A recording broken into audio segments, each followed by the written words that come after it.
자, 오늘 이 시간에는 우리 오늘 에베소서 6장 1절에서 4절 말씀, 중간에 순서가 많다 보니까 어디 읽었는지 기억이 안 나실 수도 있는데요. 우리 에베소서 6장 1절부터 4절에 있는 말씀을 통해서 가정을 세우는 원칙이라는 제목으로 하나님의 말씀을 잠시 나누도록 하겠습니다. 예전에 제가 참 감동을 받았던 이야기 중에 하나가 이 이야기가 있었는데요. 한번 들어보시겠습니까? 어느 날 아버지가 나이가 드시니까요, 자꾸 깜빡 잊어버리시는 거예요. 그래서요, 자꾸 같은 질문을 반복해서 물어보시는 일이 생겼습니다. 그러자 아들은요, 그 질문들에 점점 짜증을 내기 시작했습니다. 하루는 아버지가 식탁에 앉아서 창밖을 바라보다가 물었습니다. 저게 뭐냐? 나무 위에 앉아 있는 거. 아들이 대답했습니다. 참새예요, 아버지. 잠시 뒤에 아버지가 다시 물었습니다. 저게 뭐냐? 그러자 아들은 목소리에 짜증을 섞어 말했습니다. 참새라니까요. 그리고 아버지는 세 번째로 똑같은 질문을 했습니다. 저게 뭐냐? 아들은 화를 내면서 소리를 쳤습니다. 세 번이나 말했잖아요. 참새라고요, 참새. 그러자 아버지는 조용히 일어나서 방으로는 가서 낡은 일기장을 하나 들고 나오셨습니다. 그리고 한 페이지를 펼쳐서 아들에게 보여주셨습니다. 거기에는 이렇게 쓰여져 있었습니다. 오늘 우리 5살 된 아들이랑 정원에 앉아 있었다. 참새 한 마리가 담장 위에 앉자 아들은 나에게 저게 뭐야? 하고 20번도 넘게 물어봤다. 나는 매번 참새란다 아가야 하고 웃으면서 대답해 주었다.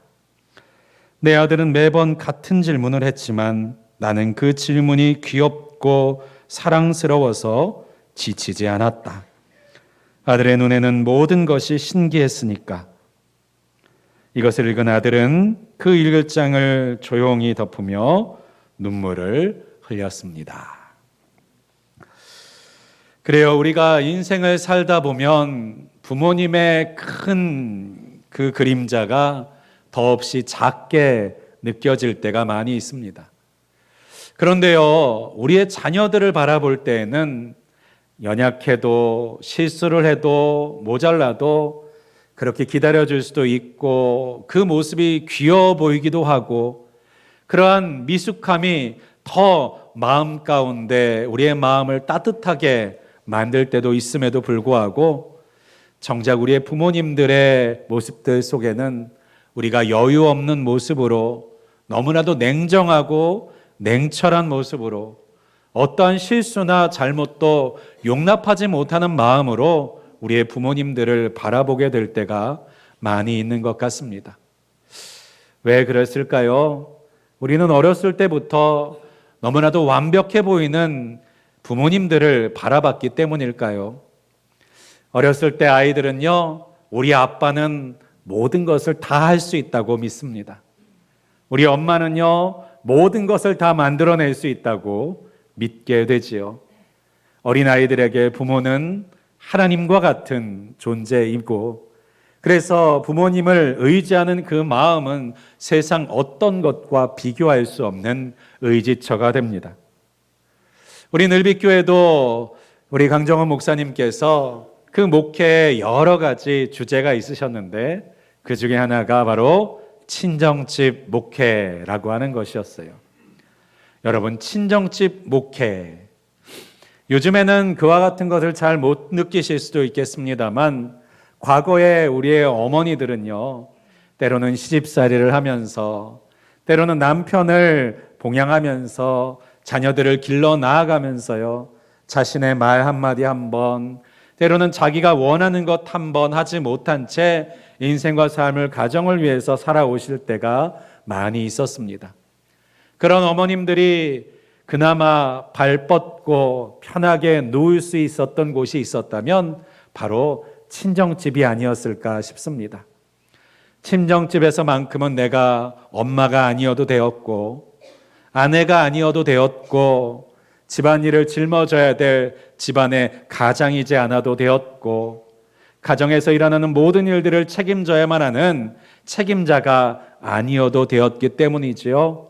친정집에 갔을 때는 나는 그저 부모님의 아이가 될 수 있었고, 어떠한 어리광이라도 받아줄 수 있는, 그리고 어떠한 아쉬운 소리라도 받아주시고 나를 버리지 않을 부모님을 만나는 곳이 바로 친정집이었기 때문에 친정집은 우리 어머님들의 가장 큰 쉼터요, 피난처요, 위로하는 장소였음에 틀림이 없었을 것입니다.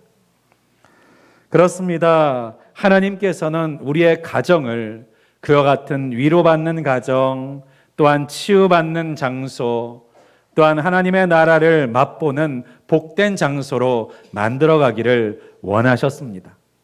그런데요, 그러한 장소를 만드신 하나님께서는요, 우리의 가정을 그냥 가만히만 있으면 그러한 위로의 장소, 치유의 장소로 만들도록 내버려 두시지 아니하시고 우리에게 지켜야 될 원칙이 있다는 것을 우리에게 알려주셨습니다.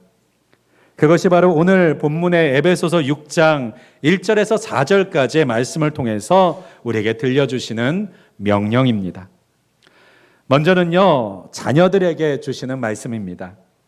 6장 1절부터 3절까지 있는 말씀인데요, 우리 다시 한 번만 읽어볼까요? 1절부터 3절을 함께 읽겠습니다. 자녀들아, 주 안에서 너희 부모에게 순종하라. 이것이 옳으니라. 내 아버지와 어머니를 공경하라. 이것은 약속에 있는 첫 계명이니 이로써 내가 잘 되고 땅에서 장수하리라. 아멘. 하나님께서는 자녀들에게 이렇게 명령하십니다. 주 안에서 너희 부모에게 순종하라. 내 아버지와 어머니를 공경하라 라고요. 여러분, 세상에서도요, 효도라고 하는 것은요, 굉장히 중요한 가치를 가지고 있습니다. 교회에서만 이야기하는 것이 아니죠. 세상의 학교에서도 이와 같은 것을 많이 가르칩니다.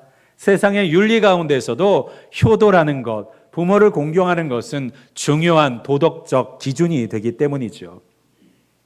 그래서요, 얼마 전에도 저희 집에서 저희 아들들은요, 학교에서 꽃도 만들어 오고 또 교회에서도요, 이와 같은 효도 쿠폰을 만들어 왔습니다. 물론 충격적인 것은 그 효도 쿠폰은 유통기간이 하루짜리였다는 충격적인 사실이 있었지만, 그럼에도 불구하고 우리 아이들은요, 부모님의 은혜에 감사한다라는 그 마음을 가지고 이 귀한 것들을 만들어 왔어요. 그렇습니다. 세상도 교회도요, 부모에게 효도하는 것을 가르칩니다. 그런데요, 성경에서 가르치고 있는 부모를 향한 그 태도와 마음은 과연 세상에서 우리에게 가르치는 것과 같을까요? 조금은 다릅니다. 그것은요, 오늘 본문에 있는 말씀과 같이 1절에 보면요, 주 안에서 너희 부모에게 순종하라 라고 명령하는 말씀을 통해서도 우리가 찾아볼 수 있습니다. 여러분, 순종이 무엇입니까? 마음으로부터 우러나와서 그 말씀을 따르는 것을 순종이라고 부릅니다. 그런데 여러분, 하나님께서는요, 부모에게 복종하라고 지금 말하고 있는 것이 아니라 순종하라고 말하고 있어요. 여러분, 복종은요, 힘 앞에 우리의 마음을 잡는 것입니다. 때로는 어떠한 이익과 유익 앞에서 우리가 때로는 하기 싫더라도 따르는 것이에요. 그런데 순종은 어떻습니까? 우리의 마음 가운데부터, 우리 중심으로부터 그 말씀을 따라가는 것인데, 여러분, 부모에게 순종하는 것이 쉬우신가요? 부모의 말대로 사는 것이 오히려 더 쉬울지 모릅니다. 순종하는 것은요, 참 어렵습니다. 왜 그렇습니까? 부모가 완벽한 존재가 아니기 때문이죠. 그런데도 불구하고 하나님께서는 우리에게 순종하라 라고 말씀하고 계십니다. 근데요, 그냥 순종하라고 하시는 것이 아니라 한 가지 말씀을 더하여 주시고 계세요. 주 안에서 너희 부모에게 순종하라. 하나님도 아시는 거예요. 우리가 순종하는 거, 부모에게 순종하는 것은 그냥 우리가 의지를 갖기만 하면 순종할 수 있는 것이 아니라 오직 주 안에서만 할 수 있는 일이라는 것을 우리에게 알려주고 계시고 하나님도 아신다는 거예요. 주 안에서라고 하는 표현은 무엇입니까? 예수님 안에서요. 예수님께서 우리를 위해서 무엇을 하셨습니까? 아무 조건도 없이, 때로는 아무 이유도 없이 우리가 아직 죄인 되었음에도 불구하고 우리를 사랑하시는 그 하나 때문에 우리를 위해서 채찍에 맞으시고 십자가 달려 죽으시기까지, 그리고 예수님의 잘못이 아닌 나의 잘못을 위하여서 십자가에 못 박혀 죽으신 것이 바로 우리 주님께서 우리를 위해서 하신 것이죠.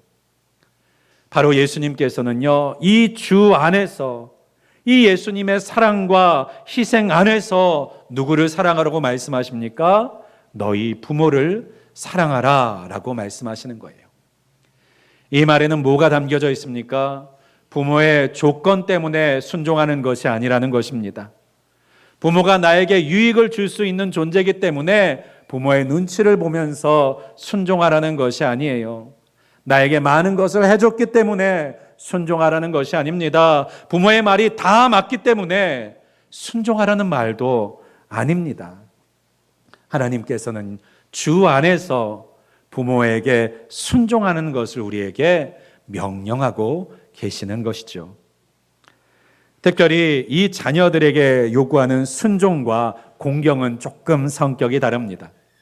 순종이라는 것은요, 아직 독립하지 않은, 결혼하여 부모의 품을 떠나지 않은 사람에게 주시는 명령이에요. 그럴 때는 어떻게 하라는 것입니까? 부모의 말에 순종하는 것, 그것이 우리에게 주신 명령입니다. 그러면 출가하면, 결혼하면, 부모로부터 떨어지면 그 다음엔 어떻게 해야 되는 것입니까?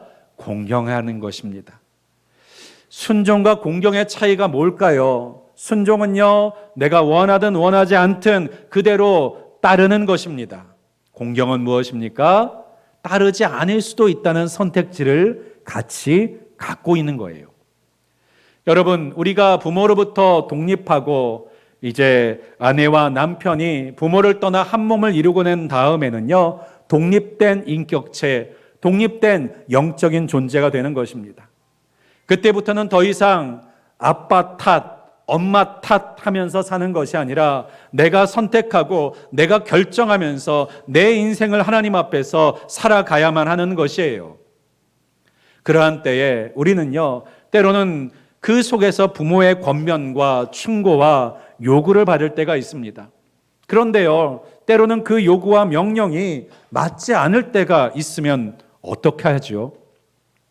주 안에서 순종하라고, 공경하라고 말씀하셨으니까 그 말이 내 뜻하고 안 맞으면, 신앙적인 뜻에서 안 맞으면 무시하면 되는 것입니까? 아닙니다.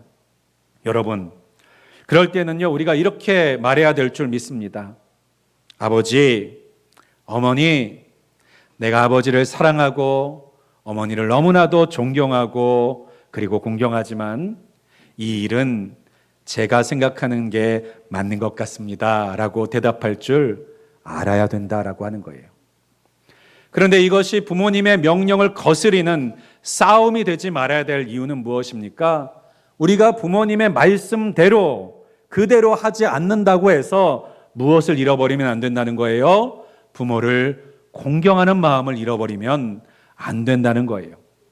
생각이 다르다고 부모를 무시하면 안 된다는 거예요. 그분의 의도와 그들의 마음을 폄하하면 안 된다는 것입니다. 공경이라는 말이 무엇입니까? 그 말에 귀를 기울인다라고 하는 말이 담겨져 있는 단어입니다. 그 말에 우리의 마음을 쓴다라고 하는 뜻이 담겨져 있는 말입니다. 그러니까요, 그 말을 가볍게 듣지 말라라고 하는 거예요. 내 생각과 달라도요, 가볍게 듣지 말라는 것입니다. 그 말을 해주시는 부모에게 우리가 공경하는 태도와 마음만큼은 잃어버리지 말아야 된다고 우리에게 말씀하고 계시는 거예요. 때로는 우리의 신앙을 핍박하시는 때에도요, 우리는 공경하는 마음의 자세와 태도를 잃어버리면 안 된다라는 것을 우리에게 말씀해 주고 계시는 것입니다. 여러분, 그렇지 않습니까? 성경은 예수님께서 우리에게 원수도 사랑하라고 말씀하십니다. 우리를 핍박하는 자를 위해서도 기도하라고 말씀하십니다. 우리와 상관없는, 우리에게 나쁜 일만 행하는 원수와 핍박하는 자조차도 주님 안에서 우리가 사랑해야 되고 사랑할 수 있다면 우리를 위해서 희생하시고 우리를 친정으로 사랑하는 그 마음을 갖고 여전히 우리를 바라보시는 부모를 우리가 잘못했다고, 우리의 생각과 다르다고 어떻게 미워하면 되겠습니까? 사랑하지 못하면 되겠습니까? 또한 나에게 유익이 되지 않는다고, 나에게 도움이 되지 않는다고 우리가 하물며 함부로 대할 수가 있겠습니까? 그렇습니다. 하나님께서는 우리에게 부모를 향한 그와 같은 마음과 태도를 갖고 대하도록 명령하셨습니다. 그런데 이 명령은 부모가 귀하기 때문에만 주신 명령일까요?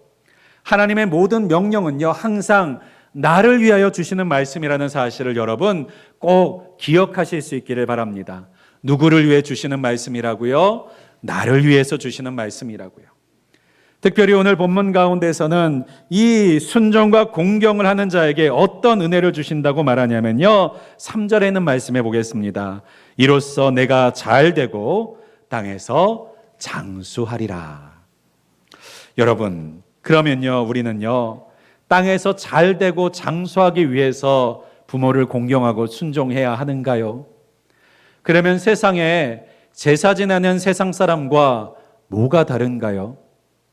여러분, 세상에는요, 지금도 제사를 지내는 분들이 참 많이 있습니다. 왜 제사를 드리는가요? 물론 표면적으로는 부모님의 은혜에 감사하고 부모님을 사랑하는 마음으로 제사를 드리기도 하지만 그분들의 마음 가운데서는 무엇이 있습니까? 조상의 은덕을 입고 싶은 기대와 바람이 있기 마련이죠. 그런데 이 마음도 참 안타깝습니다. 왜 그렇습니까? 잘 살펴보면요, 살아있을 때도 도와주시기 어려운 부모님이 돌아가시면 어떻게 나를 도와줍니까? 그리고 어렸을 때 저는 이게 이해되지 않았습니다. 1년에 한 번 밥 차려드리고 뭘 그렇게 바라시는 것들이 많으신지. 그러한 마음으로 우리가 복을 받기를 원하고 잘 되기를 원하는 마음을 갖고 있다면 여러분, 너무 도둑놈 심보가 아닐까요? 그런데 오늘 하나님께서 말씀하시는 이 명령, 내가 잘되고 땅에서 장수하리라 라고 하는 이 명령은요, 단순한 축복의 말씀이 아닙니다. 여러분, 성경에는요, 하나님의 축복은요, 이미 주어져 있는 경우가 많이 있어요. 그런데 그 축복을 우리가 누리지 못하는 때가 더 많다는 것입니다. 예를 들면요, 10분의 1, 11조에 대한 말씀을 거론하시는 말라기서의 말씀을 한번 생각해 보십시오. 여러분, 11조에 대한 말씀 많이 들어보셨죠? 어떤 말씀 많이 들어보셨습니까? 30배, 60배, 100배 제일 많이 들어보셨을 것 같습니다. 저는 경영학을 전공했지만 이미 고등학교 때 이 말이 너무나도 마음 가운데 걸림이 되었습니다. 왜 그랬을까요? 투자 같다는 생각이 들었습니다. 한번 투자하면 30배, 그럼 30배 투자해서 얻는 것이면 몇 배입니까? 3000% 아닌가요? 여러분, 이런 투자가 세상에 어디 있습니까? 누군가가 찾아와서 이런 투자하라고 말하면 사기꾼인 줄 알고 가까이 하지 않으실 수 있기를 간절히 소망합니다. 그런데 우리는요, 11조에 대한 축복을 30배, 60배, 100배라고 말을 합니다. 그러나 그러한 분들은요, 말라기의 말씀을 다시 한번 읽어보시기 바랍니다. 물론 이 예배 끝나고 나서요. 거기엔 뭐라고 쓰여져 있습니까? 10분의 1을 드리는 자에게 주시는 하나님의 약속은요, 30배, 60배, 100배가 아니라 황충을 금해 주시고 기한 전에 열매가 떨어지지 않는 복을 주시겠다는 말씀입니다. 이 말은 무슨 말이에요? 네가 땀 흘려서 수고한 것 빼앗기지 않게 해주겠다. 내가 열심히 내가 일군 것 누군가가 가져가지 않도록 만들어 주겠다. 네가 땀 흘린 만큼 얻게 하실 것이고 내가 수고한 만큼 가질 수 있도록 만들어 주시겠다는 약속이 바로 이 11조에 대한 약속이라는 사실을 여러분 기억하시기 바랍니다. 그러니까요, 왜 그러한 축복을 주시는 거예요? 10분의 1이 무엇입니까? 나의 모든 것이 하나님의 것이라는 고백이 아닙니까? 그 고백을 하나님이 받으시고 이제 우리의 것을 하나님의 것으로 삼아주셔서 마귀가 가져가지 못하게 하신다는 거예요. 세상에 빼앗아가지 못하게 하신다는 거예요. 왜요? 이제 하나님 거가 되었으니까요. 오늘 본문에 있는 명령도 마찬가지입니다. 내가 잘되고 땅에서 장수하리라. 그런데 여러분, 부모를 공경하는 것에 대해서 성경은요, 축복에 대한 이야기만 하는 것이 아니라 더 무서운 얘기들을 많이 합니다. 특별히 출애굽기 21장 15절 제가 읽어드릴게요. 자기 아버지나 어머니를 치는 자는, 때리는 자죠, 반드시 죽일지니라. 출애굽기 21장 17절입니다. 자기의 아버지나 어머니를 저주하는 자는, 저주가 뭐예요? 욕한다는 얘기죠. 반드시 죽일지니라.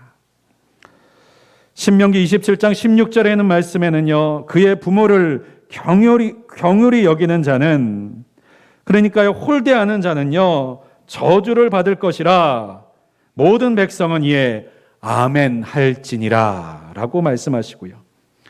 또 21장 18절에는요, 더 무서운 얘기도 있습니다.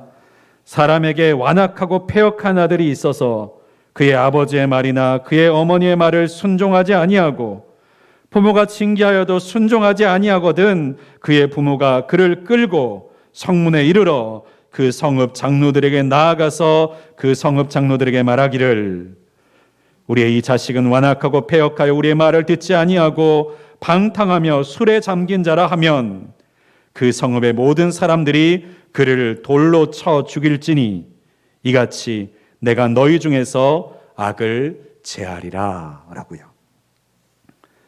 물론 순종하지 않는다고 자식을 성문까지 끌고 가서 돌에 맞아 죽게 할 부모가 어디 있겠습니까마는 이것이 하나님의 법, 이것이 하나님께서 원하시는 공이라고 지금 우리에게 말씀하고 계시는 거예요. 그러면 우리가 이 말씀을 기억하면서 오늘 3절에 있는 말씀을 읽으면 이 말씀은 무슨 뜻입니까? 너희가 부모에게 순종하고 공경하면 잘 된다는 게 뭐예요?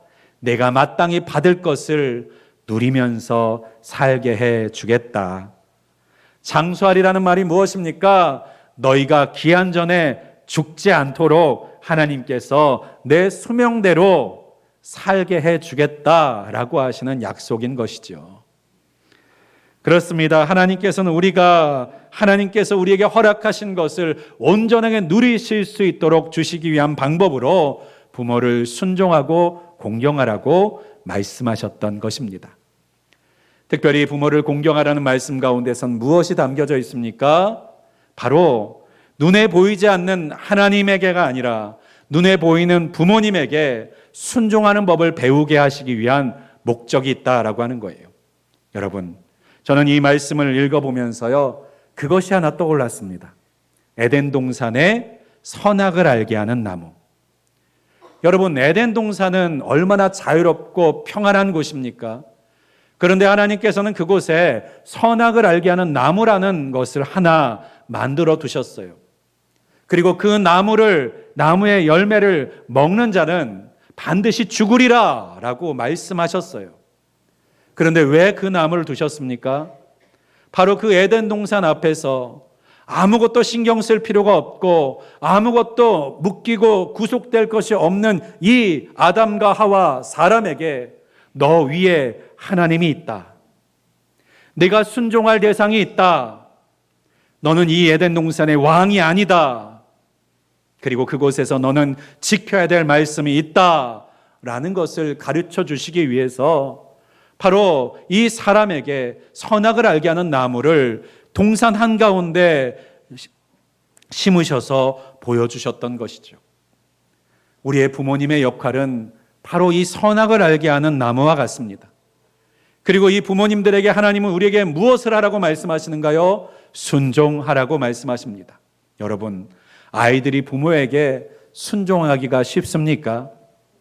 조금만 크고 나면요, 이 아이들은요, 부모님 말 안 듣기 십상이고 무시하기 십상이고 그렇습니다. 요즘에도 저희 애들이 자꾸 저희 애들에 얘기해서 죄송합니다.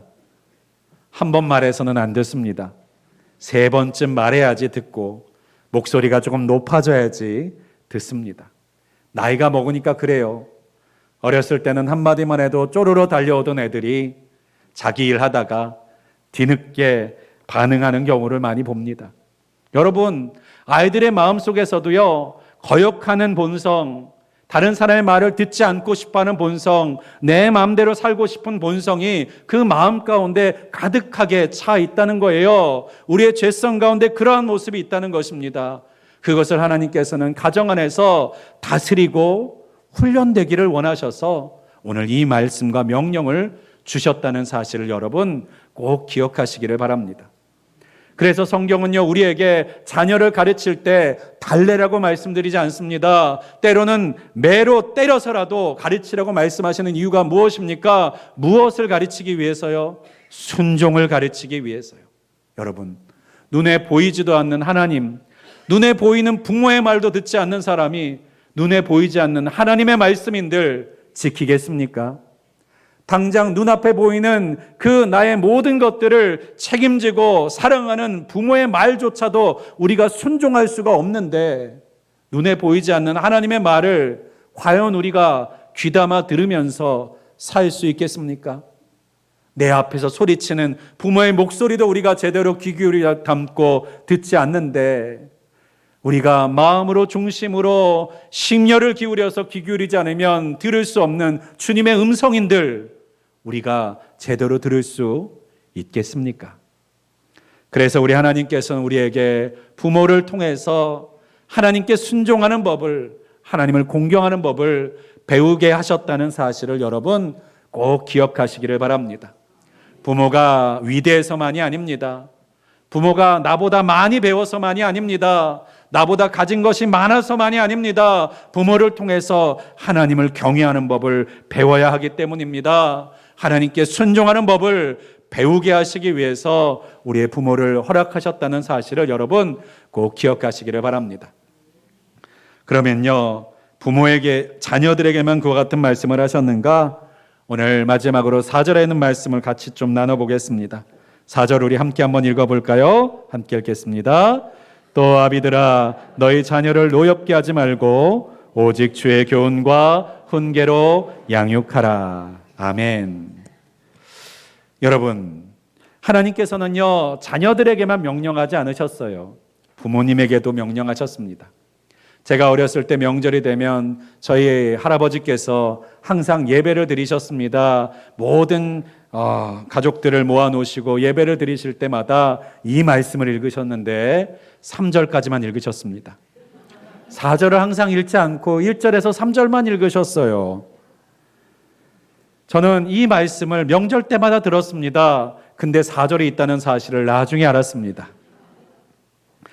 4절이 있다는 사실을 알고 얼마나 위안을 받았는지 모릅니다. 여러분, 교회에 있는 아이들은요, 부모를 공경하라는 이 말씀 때문에 모태신앙들은요, 얼마나 힘들게 사는지 모릅니다.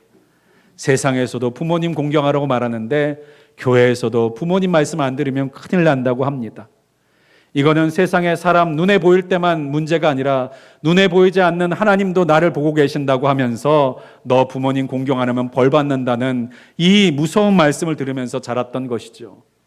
그런데요, 하나님께서는요, 자녀를 위해서 이와 같은 말을 주셨네요. 아비들아, 너희 자녀를 노엽게 하지 말고 오직 주의 교훈과 훈계로 양육하라. 이 말이 무슨 말입니까? 부모들에게도 말씀하시는 거예요. 너희 부모들아, 너희는 신이 아니다. 너희 부모들아, 너희는 모든 것에 옳은 존재가 아니다. 그러니까 너희는 항상 옳고 너희 자녀는 항상 틀린 것이 아니다.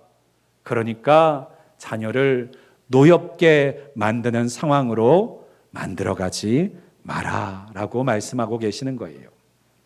또한 뭐라고 말씀하십니까? 오직입니다.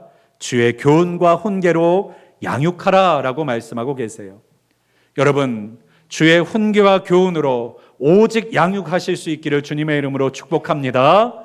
이 말이 무슨 말입니까? 내 감정으로 양육하지 말라는 거예요. 내 기분 따라 양육하지 말라는 것입니다. 내 인생의 경험 갖고 가르치지 말라는 것입니다. 내가 지금까지 가지고 있는 고정관념과 가치관을 가지고 그 자녀들을 양육하는 것이 아니라는 것입니다. 오직 무엇으로요? 주의 교훈과 훈계로 양육하라. 너의 말로 양육하지 말라는 것입니다. 하나님의 말로만 양육하라는 것입니다. 우리의 입술에서 자녀를 향해 나아가는 양육의 말들은 하나님의 말이 되어야 된다고 우리에게 말씀을 주고 계시는 거예요. 왜 그렇습니까? 부모도 완벽하지가 않으니까요. 나도 옳은 줄 알았는데 나중에 지나가 보니까 그게 옳은 게 아닐 수도 있기 때문에요. 나는 그것밖에 길이 없다고 생각했는데 지나가고 나니까 다른 길도 있었는데 내가 이 길만 가야 된다고 고집스럽게 자녀들에게 말할 수도 있기 때문에 우리 하나님께서는 우리에게 오직 주의 교훈과 훈계로만 양육하라라고 말씀하고 계신 것입니다. 말씀을 정리하고자 합니다. 하나님께서는 가정을 창조하셨습니다. 그리고 그 가정을 가장 완전하고 완벽하게 만들기를 원하셨습니다. 그래서 우리에게 하나님의 명령과 계명을 주셨습니다. 우리의 가정은 저절로 아름답게 되는 것이 아니라 하나님의 말씀과 명령을 통해서 아름답게 가꾸어져 나아가는 영적인 정원과 같음을 꼭 기억하시기를 간절히 소망합니다. 하나님의 말씀을 의지하여 그것을 우리가 가꾸면 가꿀수록 그 정원은 아름다운 정원이 될 것입니다. 그러나 우리가 때로는 게으름으로 우리의 생각과 마음대로 그 정원을 다루고자 한다면 그 정원은 점점 황폐해져 갈 것입니다. 오늘 우리가 어버이 주일을 맞이하여서 우리의 가정 앞에서 좋은 영적인 정원을 일구어가는 복된 정원사들이 되실 수 있기를 주님의 이름으로 간절히 축원드립니다. 또한 우리의 부모에게 하나님 앞에서 하나님의 형상을 따라 온전하게 그 말씀으로 섬겨 나아가는 부모님을 때문을 뛰어넘어 하나님 때문에 순종하고 공경할 수 있는 저와 여러분 되실 수 있기를 다시 한번 주님의 이름으로 간절히 축원드립니다. 기도하겠습니다. 전능하시고 분명히 살아계신 하나님 감사합니다. 오늘도 하나님께서 우리에게 주신 말씀을 기억하며 우리에게 주신 귀한 가정에 복되고 아름다운 유능한 정원사들이 되기를 소망합니다. 나의 뜻대로 가꾸는 정원이 아니라 오직 주의 교훈과 말씀으로 일구어 나아가는 하나님의 천국의 모형이 되는 정원이 되는 우리의 가정이 되게 하여 주시옵고, 하나님 또한 우리가 자녀된 모습으로 부모된 모습으로 하나님 마음에 합한 하나님의 사람들, 그 이름을 가진 사람들이 되어줄 수 있도록 주여 인도하여 주시옵소서.